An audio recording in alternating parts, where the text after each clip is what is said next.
What percentage of your saving are in crypto? Please don't ask this because it's going to make my parents upset. Guess what percent of my liquid net worth I hold in crypto. I'm just curious what you guys think.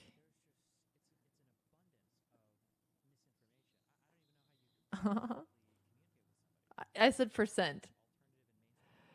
Okay. Here's some interesting guesses. Some interesting guesses. And obviously it fluctuates depending on the price. I thought 10, but now it's going to 50. If it's more than 40, it'll make me angry. It's more than 40, Dad. And I'm not going to answer anymore. It is more than 40.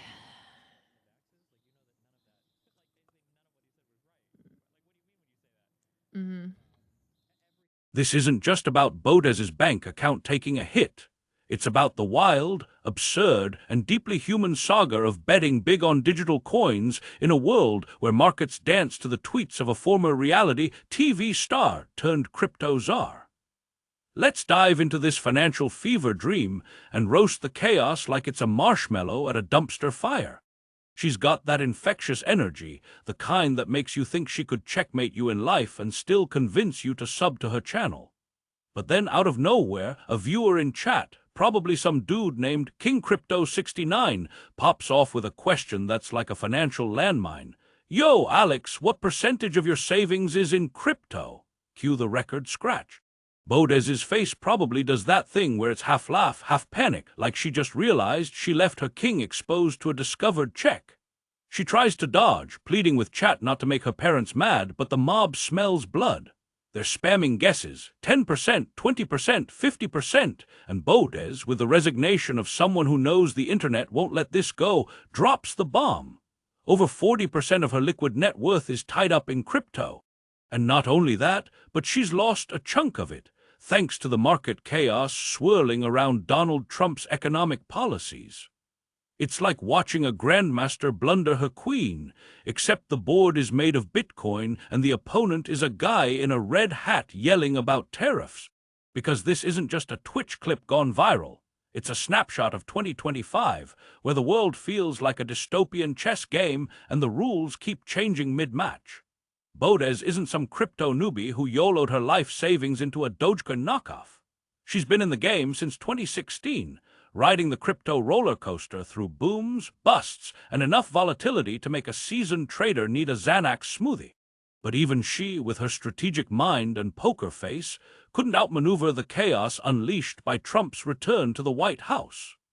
We're talking tariffs sparking market panic, memecoins like Trump and MELANIA crashing faster than a reality show reunion, and Bitcoin yo-yoing like it's trying to win a breakdance competition. Botez's portfolio, once a shiny knight on the financial board, got sacked by the rook of Trump's trade wars, and she's left staring at her screen, wondering if she should have just stuck to streaming chess.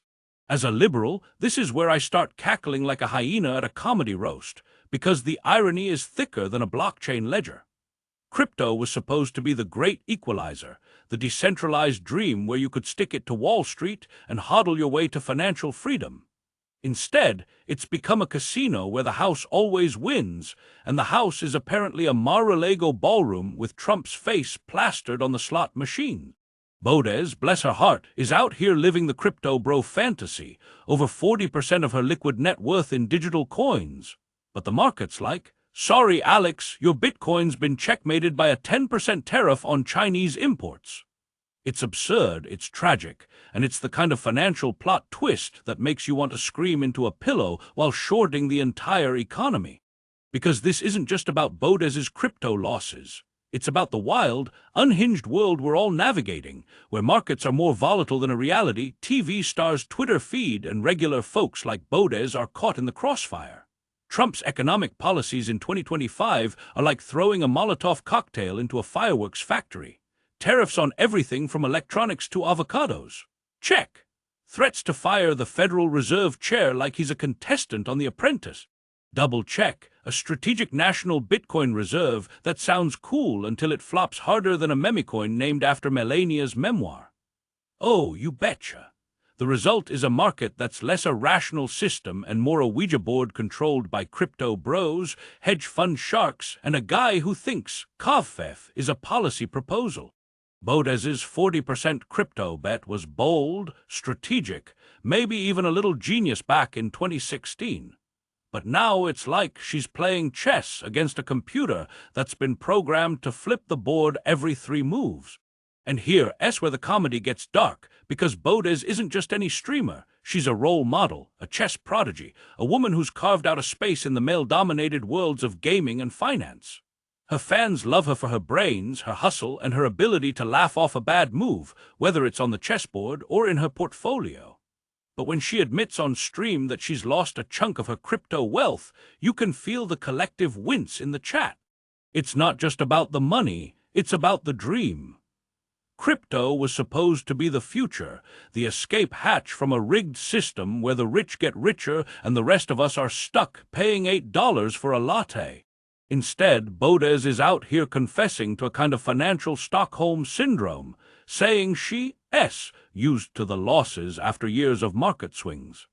It's like she's been held hostage by Bitcoin so long, she started making it friendship bracelets. I'm torn between wanting to give her a hug and wanting to stage an intervention. Because let's be real, crypto isn't the revolution we were promised.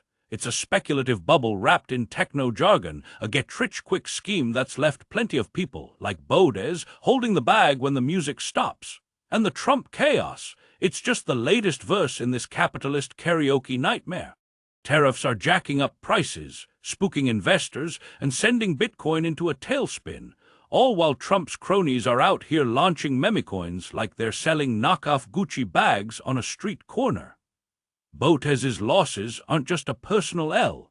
They're a metaphor for a world where the little guy keeps betting on freedom only to get checkmated by the system. Let's get metaphorical, because this whole saga is like a chess game where the board is on fire. The pieces are made of dynamite, and the opponent is a reality TV star with a vendetta against economic stability.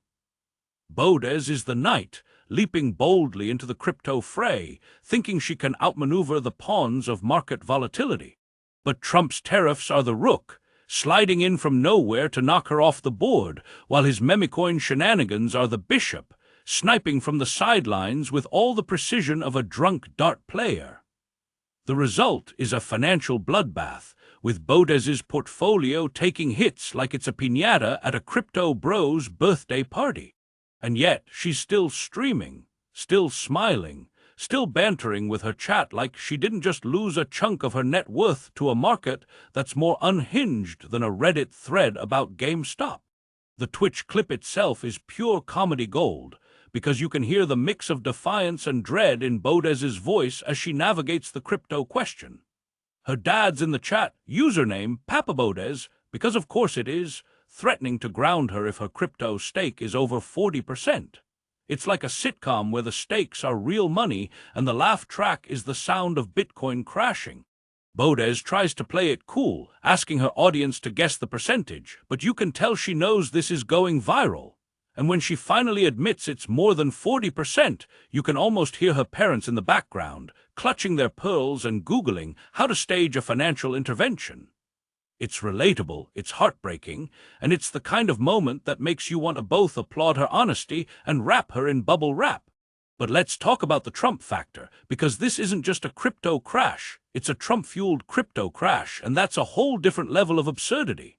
Back in January 2025, when Trump swaggered back into the White House, the crypto bros were popping champagne like they'd just won the blockchain lottery. He de-promised a strategic national Bitcoin reserve, hyped up his Trump memecoin, and even got Melania in on the grift with her own MELANIA coin. For a hot second, it looked like crypto was going to the moon, with Bitcoin hitting $110,000 and everyone on X screaming hodl. But then reality kicked in, like a hungover referee blowing the whistle on a bad play. Trump's tariffs, 10% on this, 25% on that, sent markets into a tailspin, with investors fleeing to gold and leaving crypto in the dust. The Trump and MELANIA coins, they tanked harder than a reality show canceled after one episode. And Botez, with her 40% plus crypto stake, was left holding a portfolio that looked like it had been run over by a tariff truck. This is where I start ranting like I'm auditioning for a spot on Last Week Tonight. Because Trump's economic policies aren't just chaotic, they're a masterclass in screwing over the little guy while pretending to be their savior. Crypto was supposed to be the people's money, the rebellion against Wall Street's rigged game. Instead, it's become a playground for grifters like Trump, who launch memecoins to fleece their fans while their tariffs tank the market. Botez isn't some Wall Street fat cat. She's a streamer, a chess player, a hustler who bet big on a dream and got burned by a system that rewards chaos over stability. And the kicker, this isn't just about Botez, it's about all of us navigating a world where the rules keep changing and the stakes keep rising. Crypto's volatility is a metaphor for our times. One day you're on top, the next you're refreshing CoinMarketCap at 3 a.m., wondering if you should sell your car to cover your losses. Botez's honesty on stream, admitting she's used to the losses, joking about Stockholm Syndrome, is both hilarious and gut-wrenching, because it's the sound of someone who's been fighting the market's chaos for nearly a decade and still hasn't given up.